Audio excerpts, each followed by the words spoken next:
नमस्कार दोस्तों, GNS news में आपका स्वागत है। हर उपयोगी जानकारी और काम की खबर से अपडेट रहने के लिए अभी सब्सक्राइब करें हमारे चैनल को और साथ में बेल आइकन भी प्रेस कर ले और वीडियो को ज्यादा से ज्यादा दोस्तों में शेयर करें। तो चलिए बढ़ते हैं खबरों की ओर।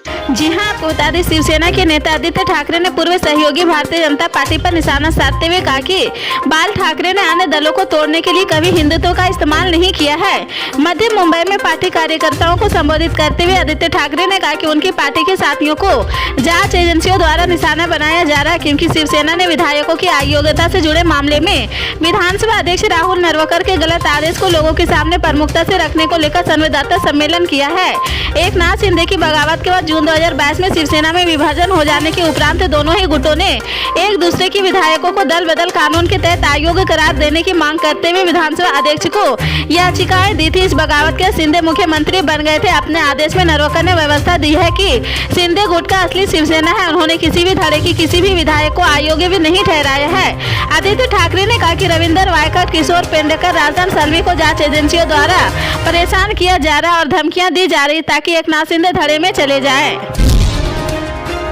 जी हां, आपको बता दें, कर्नाटक के उप मुख्यमंत्री डीके शिवकुमार ने 22 जनवरी को अयोध्या में राम मंदिर प्राण प्रतिष्ठा समारोह के लिए सार्वजनिक अवकाश घोषित नहीं करने के अपने सरकार के फैसले का बचाव करते हुए कहा कि हम अपनी आस्था या धर्म का इस्तेमाल पब्लिसिटी के लिए नहीं होने देंगे। कर्नाटक के उप मुख्यमंत्री ने कहा कि हम हमारी आस्था और धर्म का सम्मान करते हैं, हम इसकी पब्लिसिटी नहीं करेंगे। किसी ने हमसे यह नहीं पूछा, लेकिन हमारे मंत्री मंदिरों में पूजा करें, हमारी प्रार्थनाओं का फल मिलेगा। हम सभी से प्रार्थना करने के लिए कह रहे हैं। डीके शिवकुमार ने कहा कि मुख्यमंत्री सिद्धारमैया के नाम में राम है, मेरे नाम में शिव है। किसी को हमें धार्मिकता सिखाने या दबाव डालने की जरूरत नहीं, हम अपना कर्तव्य निभाएंगे।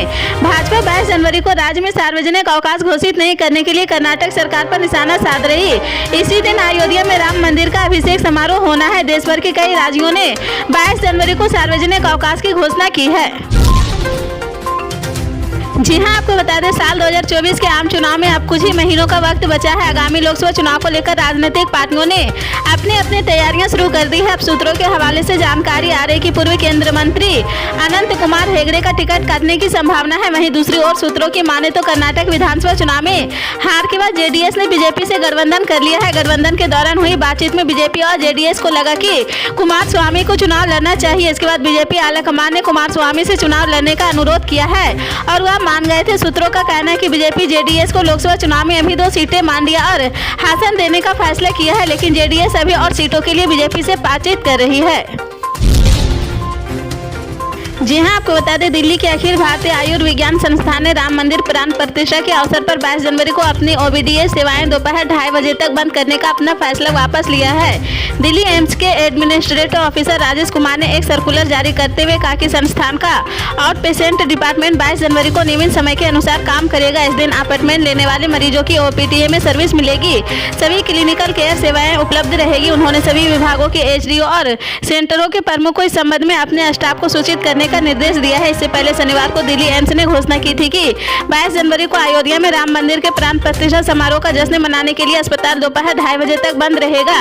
एम्स ने अपने आदेश में कहा था कि इमरजेंसी सेवा हर रोज की तरह सोमवार को भी जारी रहेगी ताकि आपात स्थिति वाले मरीजों को कोई परेशानी ना हो। राम मनोहर लोहिया अस्पताल ने भी ऐसे ही एक आदेश में कहा था कि 22 जनवरी के दिन संस्थान में ओपीडी रजिस्ट्रेशन काउंटर दोपहर 1 बजे 30 मिनट तक खुले रहेंगे। फिलहाल आरएमएल की ओर से इस संबंध में कोई नया आदेश सामने नहीं आया है। जी हां, आपको बता दें, अयोध्या में राम मंदिर के उद्घाटन से पहले उत्तर प्रदेश समेत कई राज्यों में पेट्रोल डीजल की कीमतों में आज को नरमी देखा गया है। राष्ट्रीय तेल कंपनियों ने आज पेट्रोल डीजल के नए रेट जारी कर दिए हैं। बता दें कि भारत में हर सुबह 6 बजे पेट्रोल डीजल के दाम में संशोधन किया जाता है। जून 2017 से पहले कीमतों में संशोधन हर 15 दिन के बाद किया जाता है। बता दें कि रविवार को पेट्रोल डीजल के दामों में बदलाव करने के बाद उत्तर प्रदेश, जम्मू कश्मीर, केरल, झारखंड और महाराष्ट्र में ईंधन की कीमतें कम हुई है। वहीं आंध्र प्रदेश, हरियाणा, कर्नाटक समेत कुछ राज्यों में पेट्रोल डीजल के दाम बढ़ गए हैं। जी हां, आपको बता दें, पहाड़ों पर हुई बर्फबारी ने उत्तर भारत में रह रहे लोगों की मुश्किलें बढ़ा दी है। दिल्ली, राजस्थान, पंजाब समेत पूरे उत्तर भारत में कड़ाके की ठंड पर रही लोगों को कोल्ड डे और शीतलहर का डबल अटैक झेलना पड़ रहा। ऐसे में मौसम विभाग ने लोगों को और कड़ाके की सर्दी को तैयार रहने के लिए कहा। आईएमडी की रिपोर्ट के मुताबिक अगले कुछ दिनों के दौरान उत्तर पश्चिमी भारत और मध्य भारत के राज्यों में ठंड और बढ़ सकती है, जहां न्यूनतम तापमान 2 से 3 डिग्री सेल्सियस कम हो सकती है। इसके अलावा उत्तर भारत में 2 दिनों तक घने से बहुत घना कोहरा रह सकता है। जी हां, आपको बता दें अदालत ने मध्य प्रदेश के पूर्व मुख्यमंत्री शिवराज सिंह चौहान के खिलाफ मानहानि का मामला दर्ज करने का आदेश दिया है। जबलपुर की एक विशेष अदालत ने कांग्रेस के राज्यसभा सदस्य विवेक तन्खा की याचिका पर शनिवार को भारतीय जनता पार्टी के मध्य प्रदेश इकाई के प्रमुख वीडी शर्मा, पूर्व मुख्यमंत्री शिवराज सिंह चौहान और पूर्व मंत्री भूपेंद्र सिंह के खिलाफ मानहानि का मामला दर्ज करने का आदेश दिया है। याचिकाकर्ता के वकील एच.एस. घावड़ा ने पीटीआई भाषा को बताया कि सांसद विधायक मामलों से संबद्ध न्यायिक दंडाधिकारी विशेष क्यारी मिश्रा की विशेष अदालत ने अपने आदेश में प्रथम दृश्य मुकदमे के लिए पर्याप्त साक्षी पाए जाने पर मानहानि का मामला दर्ज करने का निर्देश दिया है। 19 अप्रैल 2023 को विवेक तन्खा ने मानहानि मामले में अदालत में अपना प्रारंभिक बयान दर्ज कराया था। जी हां, आपको बता दें केंद्र में ओबीसी वर्ग में आरक्षण की मांग को लेकर जाट समाज का महापड़ाव रविवार को 5वें दिन भी जारी रहा। आरक्षण की मांग को लेकर जाट समाज उज्जैन इलाके के चौचेली गांव में दिल्ली मुंबई रेलवे ट्रैक के पास महापड़ाव डाले हुए हैं। 17 जनवरी से शुरू हुआ यह महापड़ाव 22 जनवरी तक चलेगा। उसके बाद भी अगर जाट समाज की मांगे नहीं मानी गई तो फिर आगे की रणनीति को लेकर बड़ा फैसला लिया जाएगा। इसको लेकर सोमवार शाम को बैठक होगी, उसमें आगे की रणनीति का खुलासा किया जाएगा। इस बीच सरकार ने मामले के निपटारे के लिए 4 दिन का समय लिया है।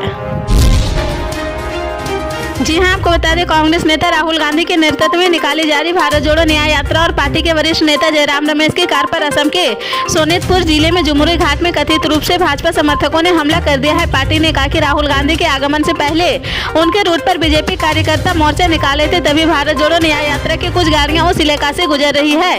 कांग्रेस का दावा है कि बीजेपी समर्थकों ने कुछ गाड़ियों में तोड़फोड़ किया और भारत जोड़ो न्याय यात्रा के कैमरा क्रू पर भी हमला किया है। जयराम रमेश ने कहा कि कुछ मिनट पहले सोनितपुर के जुमुरी घाट में मेरी गाड़ी पर अंत्यत्र भाजपा कार्यकर्ताओं की भीड़ ने हमला किया था और विंडशील्ड पर लगे भारत जोड़ो न्याय यात्रा के स्टिकर भी फाड़ दिए हैं। उन्होंने पानी फेंका और भारत जोड़ो न्याय यात्रा के विरोध में नारेबाजी की है, लेकिन हमने संयम बनाए रहे और तेजी से आगे बढ़ गए। उन्होंने असम के सीएम पर आरोप लगाते हुए कहा कि निसंदेह से यह असम के सीएम हेमंत बिस्वा शर्मा है जो ये सब करवा रहे। उन्होंने कहा कि हम डरेंगे नहीं, संघर्ष करते रहेंगे। पल पल के अपडेट जानने के लिए जुड़े रहे आप अपने GNS न्यूज चैनल से। मिलते हैं अगली बड़ी खबर के साथ, तब तक के लिए जय हिंद।